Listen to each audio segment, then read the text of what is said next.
చేసేది బోడి గుమస్తా ఉద్యోగం. లాడమ్మ మొగుడు లాగా కాలు మీద కాలేసుకుని ఎలా కూర్చున్నాడో చూడు. దీనికేం తక్కువ లేదు. తేలివి తక్కువ దద్దమ్మ, పని లేని వెదవ, సోంబేరి. ఇదిగా బజారుకి వెళ్ళి మూతి మీద మీసలేనప్పుడే అనుకున్నాను పావరుషం లేదని. పేరంటానికి వచ్చిన ముత్తైదు వల్ల ఎలా కూర్చున్నాడో సిగ్గులేని జన్మ. ఏం చేసినా తిడతావు. నీతో వేగటం నా వల్ల కాదే. వల్ల కాకపోతే వల్ల కాటికి పా. అలాగే.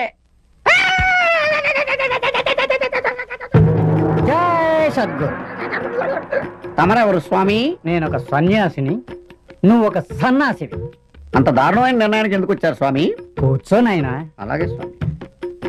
సంసార జీవితంలో ఇమడలేక నేను సన్యాసిని అయ్యాను. నువ్వు సంసార జీవితం కోసం పాకులాడి సన్నాసి అయ్యావు. కొంచెం క్లారిటీగా చెప్తారా స్వామి? నీ తాజా భార్యకి మాజీ మొగుణ్ణి.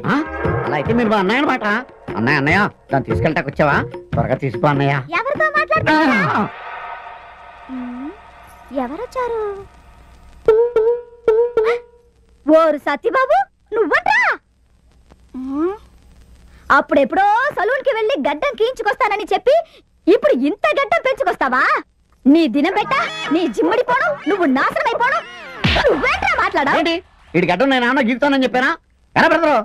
ఓం శాంతి, ఓం శాంతి. సరళ, నీ మాటలు సరళంగా లేకపోవడం వల్లనే నేను సన్యాసంలో కలిసిపోవాల్సి వచ్చింది. నీ అదృష్టం వలన, వీడి దురదృష్టం వలన వీడు నీకు దొరికాడు. వీడిని కూడా దూరం చేసుకుని నీ బతుకు భారం చేసుకోకు. నీకు వీడు కాకపోతే మరొక మొగుడు దొరకచ్చును గాని సన్యాసి మఠంలో మాత్రం వీడికి వేకెన్సీ లేదు. వస్తా. అన్నయ్య అన్నయ్య అలాగంటే ఎలాగన్నయ్య? ఎలాగైనా మీ టీంలో నన్ను జాయిన్ చేసుకో. ఎక్స్ట్రాగా పడి ఉంటాను. అయితే రా. మీరు వెళ్ళొద్దండి, ఇక్కడి నుంచి నేను బుద్ధిగా ఉంటాను. గడ్డం బ్రదరు, మన ఆవిడలో ఎంత మార్పు తీసుకొచ్చావు బ్రదరు. రావే దండం పెట్టుకుందాం. ఇక నుంచి సొంతంగా పిల్లల్ని గాని హ్యాపీగా ఉండండి. జై సద్. అలాగే స్వామి. డార్లింగ్, అదే పట్టు. రండి. ఏం వెళ్తాంబా? చెట్టు కింద సీతాదేవిలా ఆ మూలం కూర్చొని ఏడుస్తున్నావు. ఏమైంది? మీలాంటి వాడిని కట్టుకున్నందుకు నా ఏడుపు నేను ఏడుస్తున్నాను. ఆహా, మరి నిన్ను పెళ్లి చేసినందుకు నేను ఎక్కడ పోయి ఏడవాలంట? ఈ గదిలో ఇంకా 3 మూలలున్నాయిగా, ఏదో ఒక మూలకు పోయి ఏడవండి. ఎవరితో ఇది? మర్చిపోయారా? నేను మీ పెళ్ళాన్ని. సర్లే, అదొక్కటి తెలుసు. నువ్వు ఇలా పట్నం పట్నం ఏడిపించుకు తింటావని తెలుసుంటే అసలు నేను చేసుకున్నామనే కాను. 100 మంది పైగా చదువుకున్న అమ్మాయిలు నన్ను పెళ్లి చేసుకోండి నా వెంటబడి తిరిగారు. వాళ్ళలో ఏ ఒక్కరిని పెళ్లి చేసుకున్నా ఈ పాటికి హాయిగా ఉండేవాడిని. నా కర్మ, నిన్ను పెళ్లి చేసుకున్నాను. మీరు ఇలా పల్లెటూళ్ళు ఉంచుతారని తెలుసుంటే నేను కూడా మిమ్మల్ని చేసుకునేదాన్ని కాదు. నాకు 101 సంబంధాలు వచ్చాయి. అందులో పెద్ద మీసం ఉన్నవాడిని చూసి చేసుకునేదాన్ని. You country brute. ఏంటంటే ఏటన్నా? మిమ్మల్ని కంట్రీ బ్రూట్ అన్నాను. అంటే పల్లెటూరి బైతు అని అర్థం. ఓహో, నన్ను తిట్టావేమో అనుకున్నాను.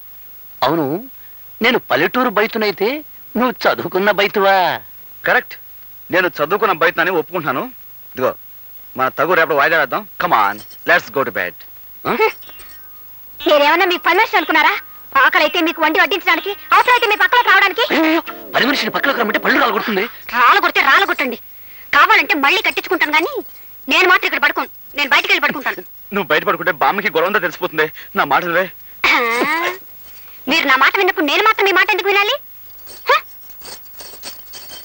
శ్రీదేవి, నువ్వు ఇక్కడే పడుకో, నేను బయటికి వెళ్ళి పడుకుంటాను. ఇదిగో, నీకు మనసు మార్చుకునే ఉద్దేశం ఉంటే ఇప్పుడే మార్చుకో. నేను బయటికి వెళ్ళి నిద్రపోయిన తర్వాత నువ్వు పిలిచినా రాను. వెళ్ళనా? వెళ్ళిపోతున్నాను, నిజంగానే వెళ్ళిపోతున్నాను. మనసు మార్చుకున్నావా?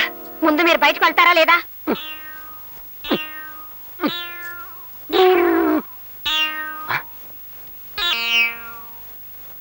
నువ్వైనా సుఖంగా ఉండరా తమ్ముడు.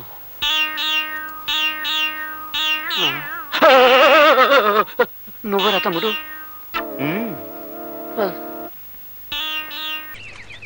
విమలా విమలా, నిన్న ఒకటి అడుగుతాను, ఇస్తావా?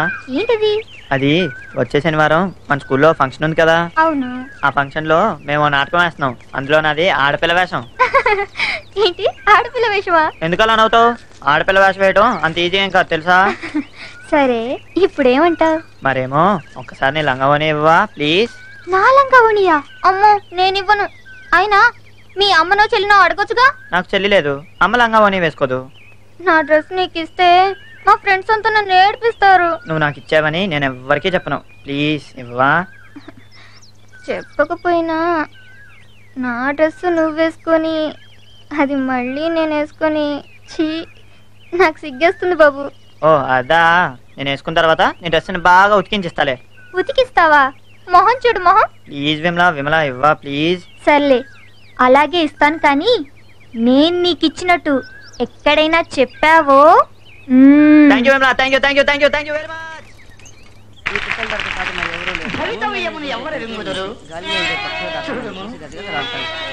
విమలా, విమలా అయ్యో ఏంటి?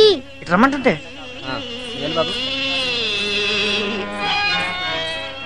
త్వరగా చెప్పు ఏంటో. ఇందాక నుంచి బయట ఎలా వేసుకోవాలో తెలియట్లేదు, హెల్ప్ చేయవా ప్లీజ్.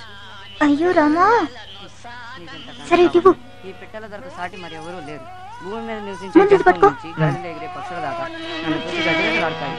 ఏం ఉంది కపోతం? అలాగా నన్ను చూసి సరే, సరే. గజగజలాడేదంటే. ఎంత కండ కావరా? ఏం పెట్టెల దొరకు సాటి అయ్యో. మరెవరూ లేరు. పెట్టెల మీద నివసించే జంతువుల నుంచి అబ్బా, గాలిలో ఎగిరే పక్షుల ఇందాక నుంచి ఎలా దాకా జారిపోతుంది. నన్ను చూసి ఛీ, గజగజలాడతాయి. ఎలా నిలబడుతుంది?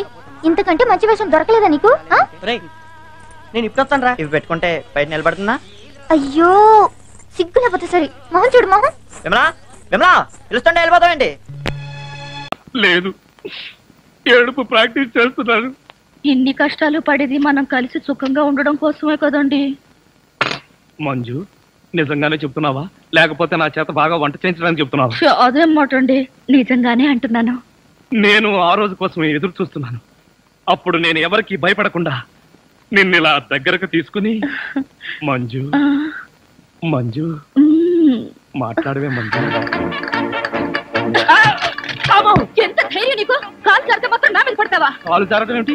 కావాలనే పట్టుకుంటేను చెంప పగల కొడతాను. నా చెంప పగల కొడతావా? అవును, ఒకసారి వెనక్కి తిరిగి చూడు, నీ పరిస్థితి ఏమిటో. నా పరిస్థితికే సారీ మేడం, తప్పైపోయింది. జీవితంలో మొదటిసారి కాలు జారి మీ మీదే పడ్డాను. చెప్పిన సారీ చాలు గాని బుద్ధిగా పంచే. అలాగే.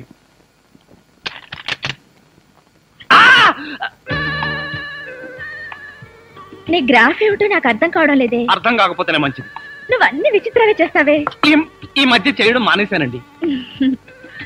కాలు జారి అక్కయ్య మీద పడ్డావా? ఆ పడేదేదో అలాంటి పెళ్లి కాని పిల్ల మీద పడొచ్చుగా. అదేంటి పెళ్ళైన వాడి మీద పట్టావు అసహ్యంగా? మీరు భలేవారండి. మీద పడే ముందు మీకు పెళ్ళయిందా అవలేదా అని అడుగుతామా? కాలు జారుతుంది, పడిపోతాం అంతే. నేను నిన్ను స్టడీ చేస్తూనే ఉన్నాను. అయితే దొరికిపోయానా?